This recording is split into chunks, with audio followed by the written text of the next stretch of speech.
Hello friends, आज हम start करेंगे बीएड सेकंड सेम का लेक्चर नंबर 4 पार्ट 2, जिसमें drama and art in education के बारे में हम पढ़ रहे हैं। इसमें हमारा जो सेकंड नंबर पे आएगा वो है सिंधु घाटी की कला, जो 4000 ईसा पूर्व से लेकर के 3000 ईसा पूर्व तक की इसमें बात की गई है। लास्ट लेक्चर में हमने इसका चित्रकला की का इतिहास किया था। उसके बाद हमने जो प्रागैतिहासिक कला के बारे में था उसके बारे में हमने पढ़ा था। तो हमारा इसमें नेक्स्ट है सिंधु घाटी की कला, जो कि 4000 ईसा पूर्व से 3000 ईसा पूर्व तक है। तो सिंधु घाटी और रावी नदी के तट पर अनेक नगर मिले, जिनमें मोहनजोदड़ो और हड़प्पा प्रमुख थे। ठीक है, इसमें मोहनजोदड़ो और हड़प्पा जो थे वो प्रमुख थे। पंजाब में रोपड़ और पंजाब में रोपड़ और गुजरात में लोथल। ठीक है, पंजाब में रोपड़ और गुजरात में लोथल में भी उसी काल के अवशेष मिलते हैं। ठीक है, उसी काल के अवशेष मिले हैं। यह सभ्यता चीन से लेकर मध्य एशिया और संपूर्ण चीन से लेकर के मध्य एशिया और संपूर्ण भारत में फैली थी। यहां पर मकानों, आभूषणों और बर्तनों के अवशेष मिले हैं। यानी कि यहां पर क्या मिला है? आभूषण मिले।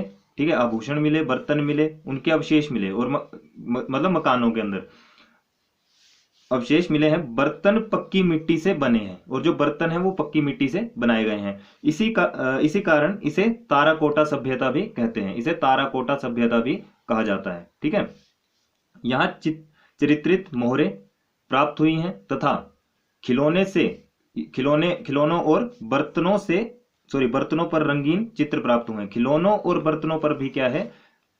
रंगीन चित्र प्राप्त हुए हैं। ठीक है, तो ये है सिंधु घाटी की कला। अब इसमें जो एक पॉइंट आएगा इसमें, जैसे कि ये है जोगीमारा गुफा। ये आपको याद ही करना पड़ेगा, इसमें समझाने के लिए कुछ भी नहीं है। ठीक है, तो याद कर लेना, एग्जाम में लिखने को बढ़िया है।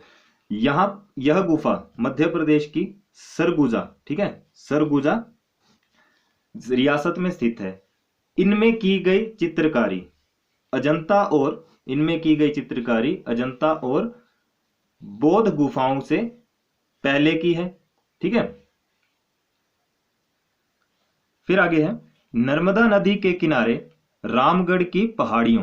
नर्मदा नदी के किनारे रामगढ़ की पहाड़ियों में एक प्राकृतिक गुफा है, जिसके निकट के हैं 3 गुफाएं और हैं। पहली का नाम है जी सीता बंगड़ा। ठीक है, सीता बंगड़ा नाम सुनने में उल्टे हैं पर यही है, सीता बंगड़ा, सीता लहड़ा। ठीक है, और तीसरे नंबर पे है लक्ष्मण बेगड़ा। ये 3 जो है गुफाएं इसके निकट मिली हैं। अब इनकी छतों पर सफेद पृष्ठभूमि में लाल व काले रंग के चित्र बने हैं। इसके छतों पर, इसकी जो छतें हैं उस पर सफेद रंग से, सफेद कागज पर, ठीक है, भूमि में लाल और काले रंग के चित्र बने हैं। चित्रों में मनुष्य पशु पक्षी बगीचे एवं नृत्य का परिदृश्य है। ठीक है, वहां पर पशु पक्षी भी हैं और बगीचे एवं नृत्य का परिदृश्य भी देखने को मिलता है। ठीक है, अब बात करते हैं जो तीसरे नंबर पे इस पे आएगा। तीसरे नंबर पे है हमारा बौद्धकालीन कला, जो 50 ईसा से लेकर के 700 ईसा तक थी। ठीक है, इसमें दिया गया है, इसमें बौद्धकालीन के बारे में है। बौद्ध काल को भारतीय कला का स्वर्ण युग कहा जाता है, कि बौद्ध कला को जो है भारतीय कला का स्वर्ण युग कहा जाता है। इसमें चित्रों की इतनी अधिक संख्या है कि अन्य किसी भी काल में अन्य चित्र नहीं मिलते। यानी कि इस कला में इतनी ज्यादा संख्या में चित्र हैं कि वो किसी भी काल में हमें देखने को नहीं मिलते।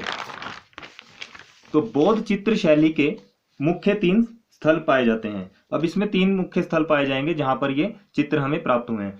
तो पहला है अजंता की गुफाएं, कि अजंता की गुफाओं में ये हमें मिले। ठीक है, महाराष्ट्र के औरंगाबाद से 68 किलोमीटर दूर तथा पहूर से, कहां से? महाराष्ट्र के औरंगाबाद। ठीक है, महाराष्ट्र के औरंगाबाद से 68 किलोमीटर दूर तथा पहूर से 8 8 मील की दूरी पर ऊंची पहाड़ी में अजंता की गुफाएं हैं। ठीक है, आगे दिया है 300 फीट ऊंची पहाड़ी को काट कर गुफाओं का निर्माण किया गया है। कि 300 ऊंच की जो 300 फीट ऊंची क्या थी, पहाड़ियां थी, उनको काटकर गुफाओं का यहाँ पर निर्माण किया गया है। यह संख्या में 29 थी। कितनी थी? 29, यानी कि 29 इसकी टोटल संख्या थी, जिसमें से मात्र अब 6 बची हैं। ठीक है, 6 शेष हैं, जिसकी गिनती है 1, 2, 9, 10, 16, 17।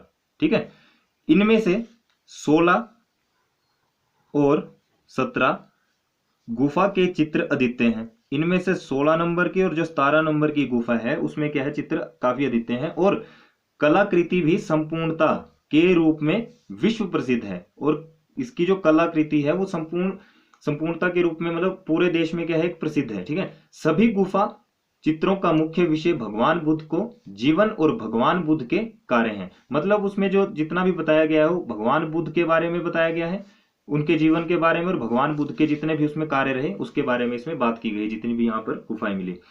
नंबर 2 पे आएगी बाघ की गुफाएं। नंबर 2 पे कौन सी आई? बाघ की गुफाएं। यानी कि बाघ की गुफाएं मध्य प्रदेश के ग्वालियर, कहां पर है? मध्य प्रदेश के ग्वालियर जिले में विंध्या पर्वत की श्रृंखलाओं, ठीक है, में बाघ नदी के किनारे ये गुफाएं स्थित हैं। देखो, ग्वालियर जिले में विंध्या पर्वत की श्रृंखलाओं में बाघ नदी के किनारे ये गुफाएं स्थित हैं। इन गुफाओं की संख्या 9 है। कितनी है? इन गुफाओं की संख्या 9 है, जिनमें से नंबर आता है इसका 7, 8 और 9। ठीक है, जो 7, 8 और 9 है वो क्या है, ध्वस्त हो चुकी है, मतलब खत्म हो चुकी हैं। उनमें से जो चौथी 4 नंबर की और 5 नंबर की जो गुफाओं में है, 4 और 5 गुफाओं में बरामदे में बने चित्र अत्यधिक आकर्षित हैं। वहां पर क्या है, बरामदे में जो चित्र बने हैं वो काफी अच्छे लगते हैं देखने में। तो चित्रों के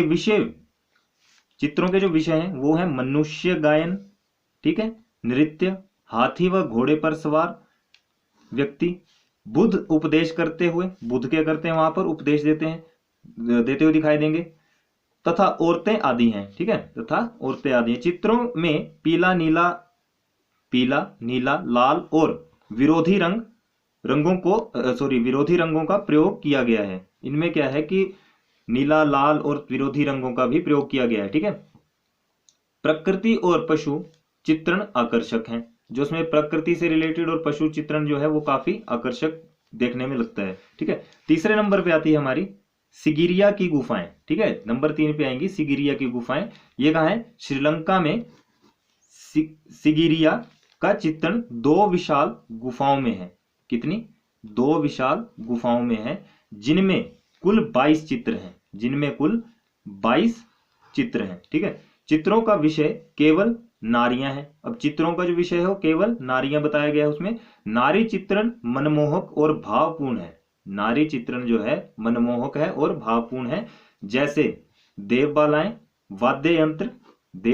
जो क्या कर रही हैं, वाद्य यंत्र लिए पूजा करने निकली हैं। कि जो बालाएं हैं, ठीक है, देव बालाएं हैं, वो वाद्य यंत्र लेकर के पूजा करने के लिए निकली हैं। तो ये था इसका सेकंड और थर्ड पार्ट। अब जो 4th 5th पार्ट बचेगा और नेक्स्ट के जो पार्ट है उसको हम नेक्स्ट वीडियो में कवर करेंगे। जितना हमसे हो सकेगा उतना मैं करवा रहा हूँ, क्योंकि अगर मैं एकदम से सारा करवा दूं तो सारा वो क्या होगा, एकदम से खिचड़ी पक जाएगी। ठीक है, तो धीरे धीरे करो, क्योंकि याद करना भी आपको पड़ेगा, एग्जाम में लिखना भी पड़ेगा ये चीजें। और इम्पोर्टेंट क्वेश्चन है ये, काफी बार आ चुका है पेपर में। ठीक है, अभी जब 2 साल की बीएड स्टार्ट हुई उसमें से 2 बार ये क्वेश्चन आए हुए हैं। ठीक है, 2 बार ये क्वेश्चन आ चुके हैं, और इसके बाद जो टॉपिक है वो भी आ चुका है। ठीक है, और में करके क्वेश्चन आएगा, ये आ चुके हैं। तो अगर किसी को पीडीएफ चाहिए तो मुझे 9816718076 पर कांटेक्ट करके व्हाट्सएप नंबर पे मेरे से पीडीएफ ले सकते हैं। ठीक है, अगर वीडियो अच्छी लगी हो, ये टॉपिक समझ आया तो प्लीज लाइक, शेयर, कमेंट करें और अपने फ्रेंड्स के साथ ज्यादा से ज्यादा शेयर करें। थैंक यू, मिलते हैं नेक्स्ट वीडियो में।